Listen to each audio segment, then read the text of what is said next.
So there should be some things that you all should know about me beyond what was said. I grew up in the hood in Miami, in a poor neighborhood. I came from a community in which drug use was prevalent. I kept a gun in my car.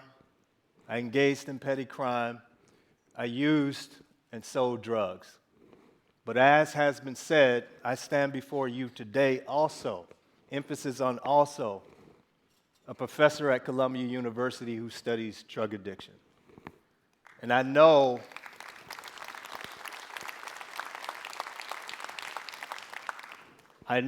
what some of you all are wondering, especially the ones who haven't Googled me yet. How in the world did you get from there to here? Fortunately, there were a few key decisions in my life that changed my course. After high school, I joined the Air Force, and joining the Air Force started me on the path of higher education. And I ultimately earned a PhD in neuroscience. You see, I studied neuroscience specifically so I could solve the drug addiction problem.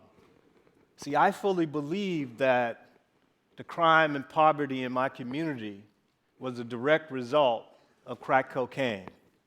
And so I reasoned that if I could solve or cure drug addiction, I could fix crime and poverty in my community.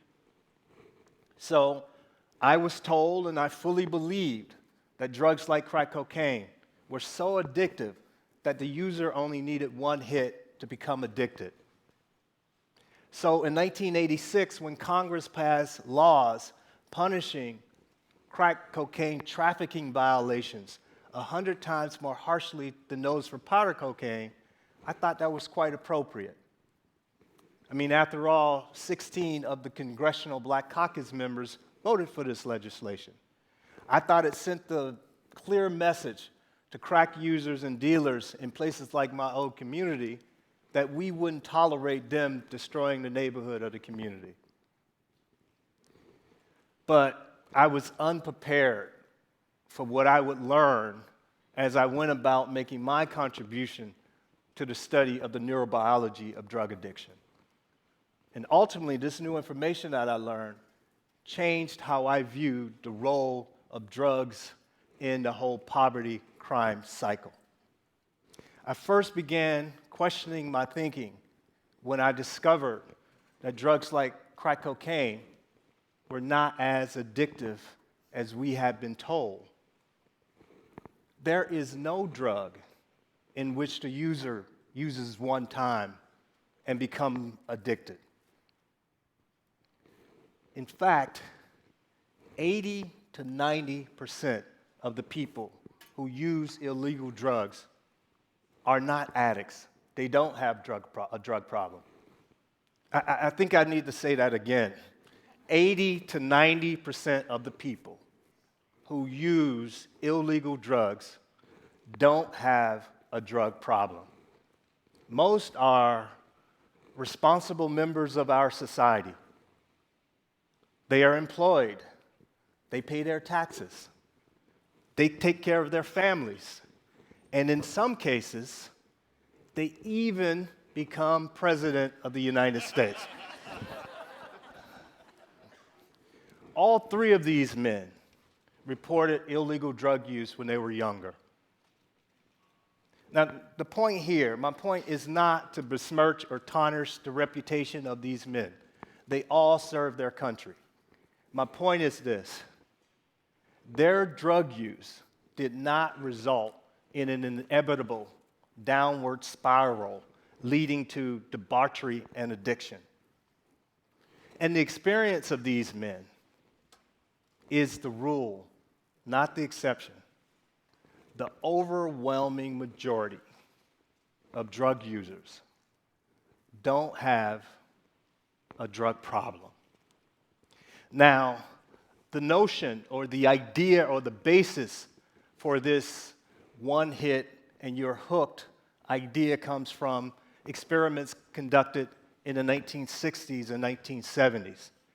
Laboratory animals were given unlimited access to drugs like cocaine and methamphetamine will repeatedly self-administer or repeatedly press a lever to receive intravenous injections of these drugs until it kills them.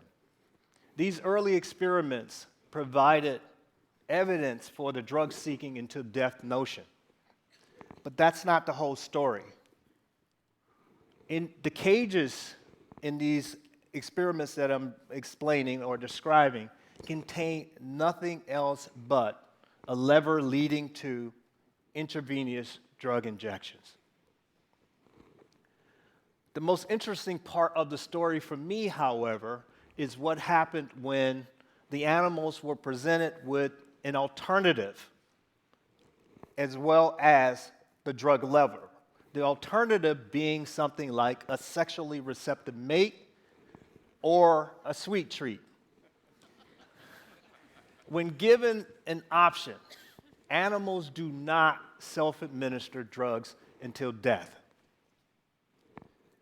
In fact, the animals will often take the non-drug alternative over the drug. We followed up these experiments in my laboratory using human research participants. We recruited crack cocaine addicts from New York City. By the way, my use of the term addict conforms to the DSM definition of substance use disorder. And equally important, we met all human subjects and regulatory requirements before initiating these experiments. So we brought the cocaine users into the lab. We gave them a choice between $5 and a hit of cocaine, crack cocaine, worth more than $5. We repeated this with each person many times over several days. What we found was that the crack cocaine users chose to take drug on about half of the occasions and money on the other half of the occasions. Even a nominal amount of money was enough to deter crack cocaine addicts from taking drug on at least half of the occasions. Not exactly the insane anything for a hit behavior that I was taught that crack cocaine users would display. We next recruited methamphetamine addicts and repeated that same experiment. Just like the crack cocaine users, the methamphetamine users chose to take methamphetamine on about half of the occasions and money on the other half of the occasions. We next raised the cash reward to $20. And when $20 was the alternative, the methamphetamine users almost never took the drug. They predominantly took the money. Just like the laboratory animals, when presented with an attractive alternative, even people diagnosed with drug addiction do not choose to take the drug. Stated another way, attractive alternatives dramatically decrease drug use. These were definitely not the results that I was expecting when I set out to solve the drug addiction problem. So, since my time in the hood, I had always viewed the plight of my family and community through the lens of those bad drugs. I even perpetuated the narrative that drugs were the problem. So you can imagine my shock and confusion as I started to uncover evidence that crime and poverty were mostly independent of drug use. I mean, crime was in poor communities long before crack cocaine ever hit the streets. And annual FBI statistics clearly show that the overwhelming majority of prisoners were not addicted or intoxicated during the time of their crime. And as I think back over my family situation growing up, we certainly were poor well before drugs ever entered the picture. And I certainly engaged in petty crime. But it had nothing to do with drug addiction. It was about money and status. In other words, if you take drugs out of the equation, poverty and crime still exists. It's not drug addiction causing people to commit crime, it's other factors. So, to make matters worse, drug laws are not uniformly enforced across all segments of our society. And this perpetuates the cycle of poverty and crime. The popular notion is that poor black people use crack cocaine, while wealthier white people tend to use powder cocaine. And in 1988, Congress extended the crack cocaine law such that we now punished possessions of crack cocaine 100 times more harshly than those for powder cocaine. Scientifically, it makes no sense. Crack and powder cocaine are the same drug. They both have pharmacological, predictable effects. As the dose of either are increased, so too are the effects on blood pressure, heart rate, euphoria, addictive potential, you name it. It's true that smoking crack cocaine produces a more intense effect than swallowing or snorting powder cocaine. But that increased intensity is due to route of administration, not the drug itself. Because injecting powder cocaine dissolved in water produces the identical intense effects as smoking crack cocaine. And those same laws require that anyone caught with even small amounts of crack cocaine were required to serve a minimum of 5 years in prison. But that's not even the real injustice. Here's the real injustice. The real injustice is this. More than 80% of the people convicted under these laws were black, despite the fact that most users of all forms of cocaine are white. This selective targeting and racial discrimination has contributed to the horrifying statistic that 1 in 3 black males can expect to spend time in prison. I'm a father of 3 black sons. One has spent time in jail because of drug laws. The same number, by contrast, for white boys is about 1 in 20. So the question becomes, what do we do about this shameful situation? We can do at least 3 things that would have an immediate positive impact. First, my research shows that attractive alternatives can decrease drug use because meaningful employment is one of the most important attractive alternative reinforcers. Providing viable economic opportunities will go a long way in decreasing drug abuse. Second, I believe we should decriminalize all drugs. Decriminalization would be like treating drugs like a traffic violation. Someone might be required to pay a fine if they're caught with possessing illegal drugs, but they will not be subjected to criminal prosecution.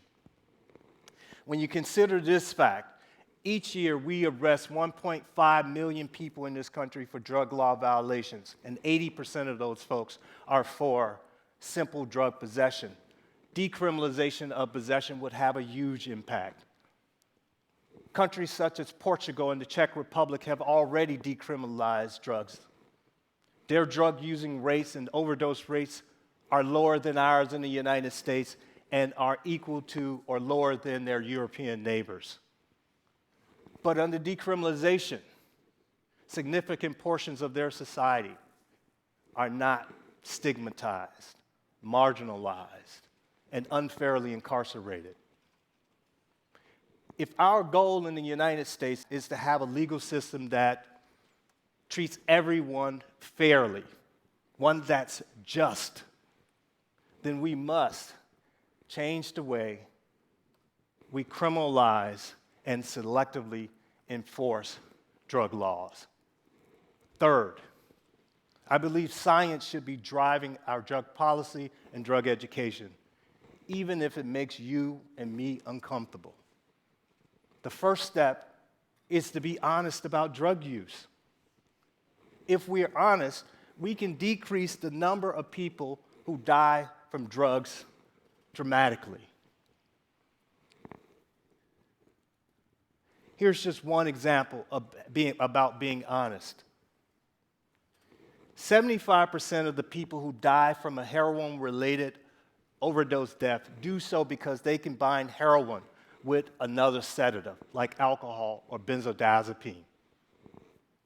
The public health education message is simple. Rather than vilifying heroin, the message should be, if you're going to use heroin, don't combine it with another sedative. People will always use drugs. They always have used drugs. We must learn to live with this fact. We already take this approach with other potentially dangerous activities, such as sex, alcohol, even driving.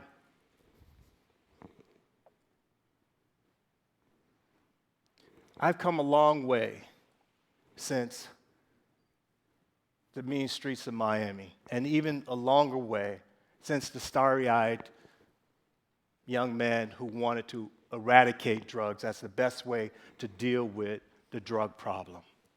Today, I no longer want to eradicate or eliminate drugs from our society. It would be naive to think so. Don't get me wrong, I still want to help people who have a drug problem. But equally important, I want to help keep safe recreational users who don't have a problem, because they make up the vast majority of drug users. What I now know is that the drugs themselves are not the problem. The real problems are poverty, unemployment, selective drug law enforcement, ignorance, and the dismissal of science surrounding these drugs. As a scientist, I'm doing my best to lessen the ignorance by disseminating the science. I hope you will take some of the information that I have shared with you today to help join me in my efforts. Thank you.